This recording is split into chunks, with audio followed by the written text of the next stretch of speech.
Assalamualaikum warahmatullahi wabarakatuh. Halo teman-temanku semua. Semoga teman-teman di sana dalam keadaan sehat. Saya juga sehat di sini ya, teman-teman.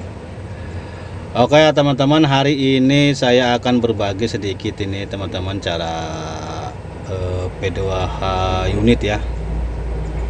Mungkin ada sebagian dari teman-teman nih operator pemula, mungkin yang helper yang baru naik jadi operator, yang kepingin ngelamar pekerjaan, entah itu mungkin di perusahaan tambang atau perusahaan rental, pokoknya perusahaan apa aja itu yang berhubungan dengan alat berat, ekskavator khususnya. Nah, ini saya akan kasih sedikit tip buat teman-teman operator pemula ya. Jadi biasanya kalau kita melamar pekerjaan di suatu perusahaan, khususnya di bidang pertambangan atau yang berhubungan dengan alat berat ya, itu biasanya ada tahapan-tahapan yang harus kita lewati teman-teman ya.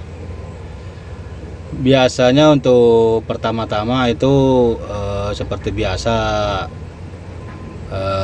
perusahaan-perusahaan yang umum itu interview dulu ya teman-teman. Nah, setelah interview, itu biasanya kita tes tertulis ya. Nah, setelah kita lolos tes tertulis, nah itu biasanya kita langsung diarahkan ya, digiring ke lapangan ya teman-teman. Nah, jadi kita di lapangan itu tes P2H dengan tes menggerakkan unit. Nah, seperti itulah kira-kira ya teman-teman. Nah, jadi sehari ini saya akan berbagi sedikit ya cara gimana caranya dites unit kalau di lapangan ya oleh trainer ya, trainer dari perusahaan itu tersebut.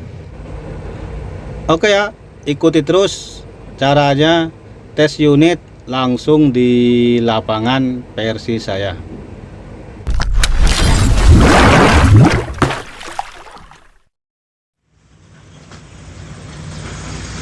Jadi pertama-tama sebelum teman-teman menyalakan mesin, jadi teman-teman harus cek dulu di bagian bawah ya, seperti undercarriage-nya ini teman-teman cek semua.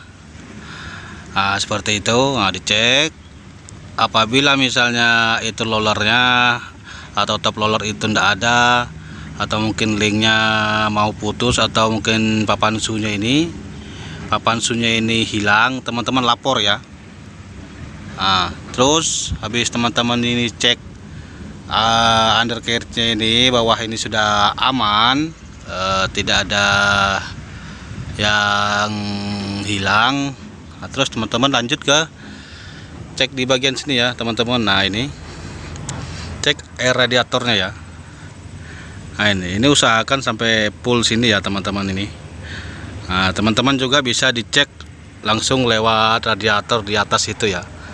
Tapi pesan saya, kalau misalnya mesin itu panas, teman-teman jangan coba-coba untuk buka tutup radiator ya. Setelah itu teman-teman cek di bagian bawah sini ya. Nah, di bagian bawah sini teman-teman perhatikan apa mungkin ada tetesan oli dari atas seperti ini. Nah, itu teman-teman langsung lapor ya sama trainer ya. Terus cek juga bagian bawah sini nih. Nah, ini biasanya di sini ada tutup bawahnya atau guardnya ya teman-teman. Kalau ini sudah memang nggak ada dari sananya ya. Nah, ini kalau misalnya memang tidak ada ya, itu teman-teman wajib lapor juga dengan trainernya ya.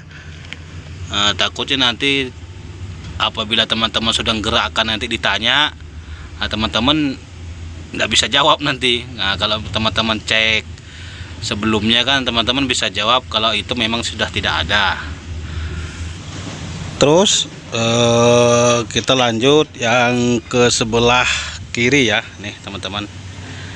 Nah, ini trek sebelah kiri ya. Jadi biarpun posisi bucketnya itu di depan sana, tapi trek ini sebelah kiri ya. Kita ikuti acuan dari headlernya ini ya di depan. Nah, kita lanjut terus sama ya teman-teman, cek juga ini sebelah kiri sama seperti yang sebelah kanan tadi. Kalau memang ada yang kurang, teman-teman lapor ya sama trainernya. Terus habis itu teman-teman cek juga oli hidrolik ya. Nah, oli hidrolik di sini untuk 200. Nah, itu teman-teman yang ada titik putih, usahakan sampai level itu ya teman-teman. Terus cek juga bagian pompanya. Nah, kalau memang nggak ada rembesan atau tetesan oli, nah itu berarti aman teman-teman. Kalau memang ada rembesan atau tetesan oli, teman-teman lapor ya.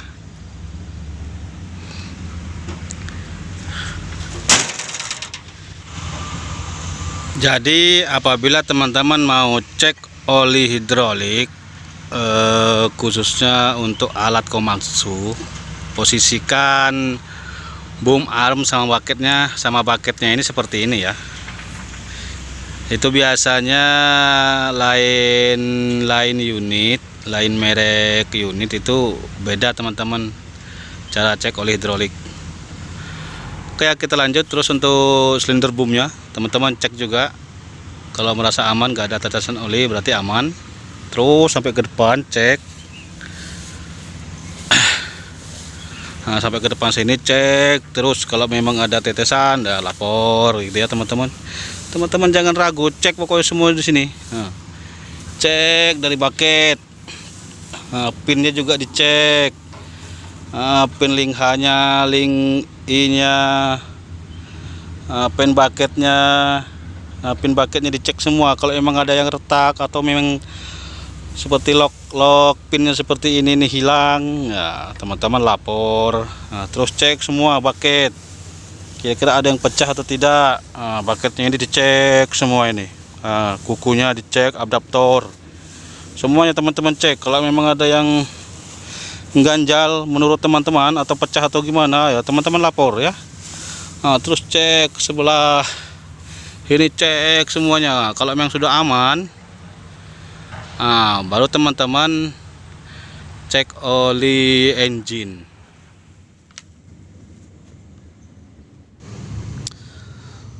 Terus apabila teman-teman mau naik ke unit, usahakan teman-teman harus kaki kanan dulu ya naiknya. Nah, seperti ini ya teman-teman. Jadi naik kaki kanan dulu sampai ke atas ya.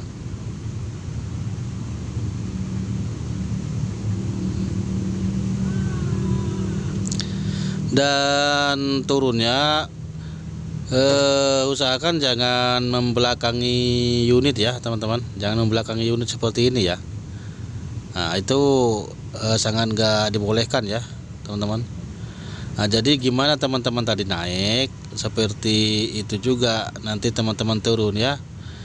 Nah, ini bisa jadi satu poin buat kita ya teman-teman ini.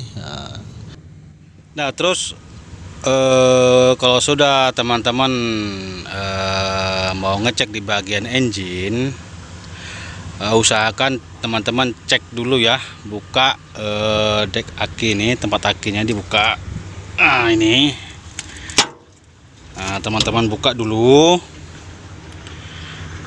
Setelah teman-teman buka seperti ini, teman-teman cek kabelnya, jumpernya ini longgar atau tidak ini. Ini dicek, kabelnya semua dicek. Nah, itu biasanya di sini ini dipasang engine stop. Biasanya ada di engine stopnya di sini, karena ini kan tidak ada engine stopnya.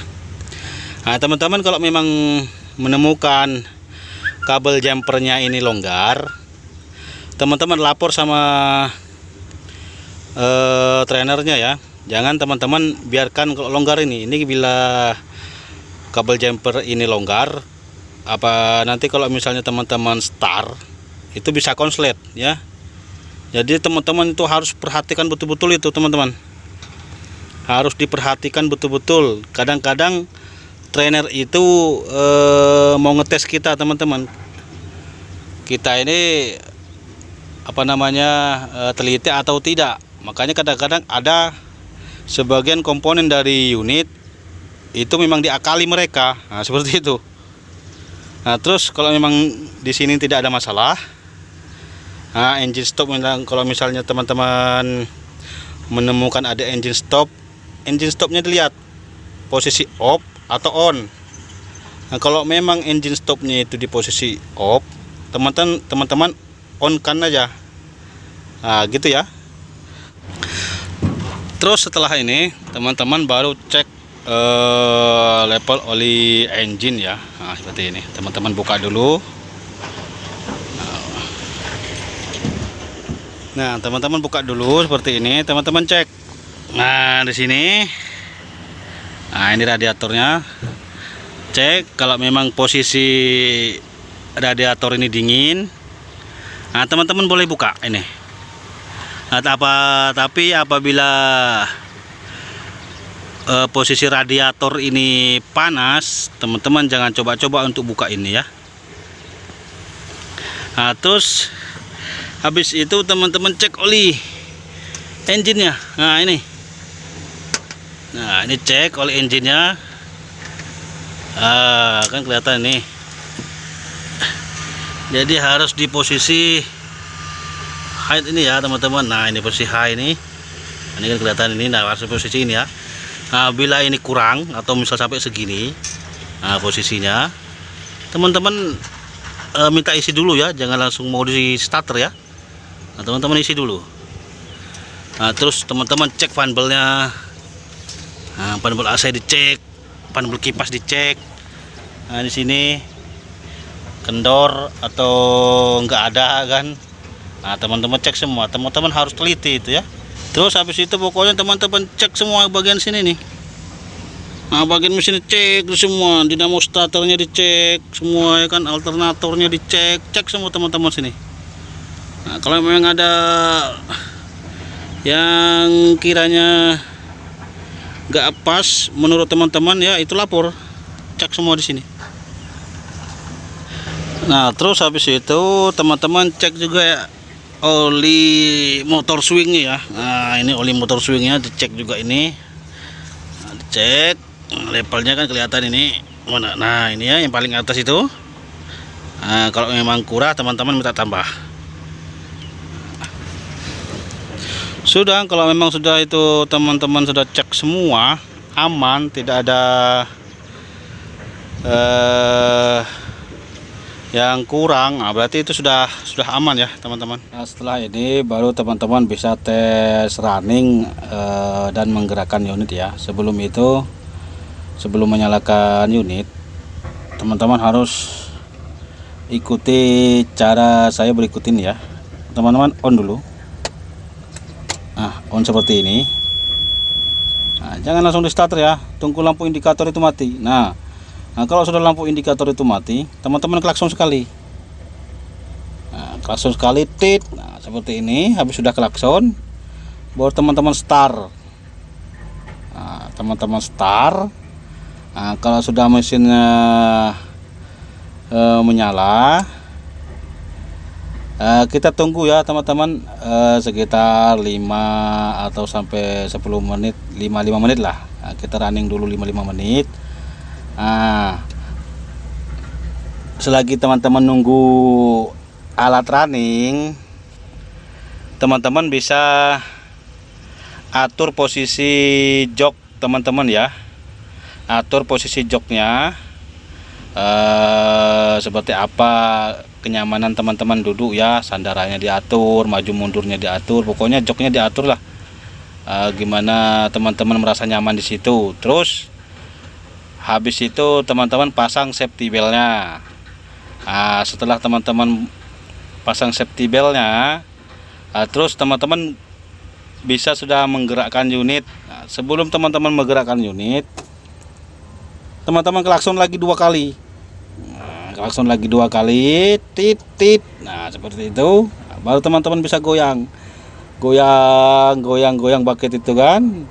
Nah, kalau misalnya trainer suruh mundur, nah, teman-teman jangan langsung mundur ya. Teman-teman klakson lagi 3 kali. Tit tit tit. Nah, seperti itulah gambarannya ya. Nah, sudah klakson 3 kali, teman-teman baru itu mundur. Nah, seperti itu ya. Oke ya, itu sedikit tip dari saya tentang tes unit di lapangan ya, tes P2H atau tes menggerakkan unit di lapangan ya. Bagi teman-teman yang baru mau melamar pekerjaan di perusahaan tambang. Jadi intinya teman-teman harus harus tenang bila dites ya. Harus tenang, slow.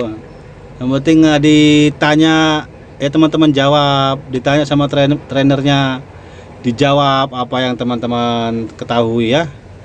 Jangan sekali-sekali teman-teman bila dites begitu mau sok-sokan, oh saya tahu semua begini. Jangan ya teman-teman ya. Intinya teman harus tenang ya, jangan grogi ya teman-teman, harus tenang, slow, los kok ngono loh Mas. Ya teman-teman ya, jadi harus tenang, santai. Jadi kalau misalnya ada pertanyaan-pertanyaan dari trainer ya teman-teman jawab ya. Teman-teman jawab apa yang teman-teman tahu ya. Jangan teman-teman tidak tahu sosokan tahu. Begitu ya teman-teman, jangan ya. Itu jangan seperti itu ya teman-teman ya. Kalau memang tidak tahu ya teman-teman bilang dengan trainernya tidak tahu ya. Kebanyakan trainer itu biasanya ya mementingkan kejujuran ya daripada kehebatan, itu biasanya seperti itu ya, yang seperti yang saya alami. Mungkin itu ya sedikit untuk teman-teman. Semoga teman-teman yang baru melamar di perusahaan semoga diterima. Sukses selalu buat operator pemula.